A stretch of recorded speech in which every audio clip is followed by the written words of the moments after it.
ਅੱਜ ਕੱਲ੍ਹ ਤਾਂ ਲੋਕ ਬਿਨਾਂ ਦੱਸੇ ਆਏ ਪ੍ਰਾਹੁਣੇ ਨੂੰ ਮੁਸੀਬਤ ਸਮਝਦੇ ਨੇ, ਪਰ ਇੱਕ ਉਹ ਵੇਲਾ ਸੀ ਜਦੋਂ ਬਿਨਾਂ ਦੱਸੇ ਆਏ ਸੱਜਣ ਨੂੰ ਦੇਖ ਕੇ ਵਿਹੜੇ ਵਿੱਚ ਰੌਣਕ ਲੱਗ ਜਾਂਦੀ ਸੀ। ਯਾਦ ਕਰੋ ਉਹ ਸਮਾਂ ਜਦੋਂ ਪਿੰਡ ਦੇ ਮੋੜ ਤੇ ਕੋਈ ਸਾਈਕਲ ਤੇ ਆਉਂਦਾ ਦਿਖਦਾ ਸੀ ਤਾਂ ਪੂਰੀ ਗਲੀ ਚਾਅ ਵਿੱਚ ਆ ਜਾਂਦੀ ਸੀ।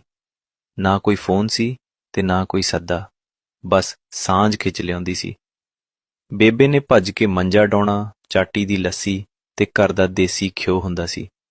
ਉਦੋਂ ਪ੍ਰਾਹੁਣੇ ਨੂੰ ਖੁਆ ਕੇ ਜਿਹੜਾ ਸਕੂਨ ਮਿਲਦਾ ਸੀ, ਉਹ ਅੱਜ ਕੱਲ੍ਹ ਦੇ ਮਹਿੰਗੇ ਹੋਟਲਾਂ ਦੇ ਖਾਣਿਆਂ ਵਿੱਚ ਕਿੱਥੇ।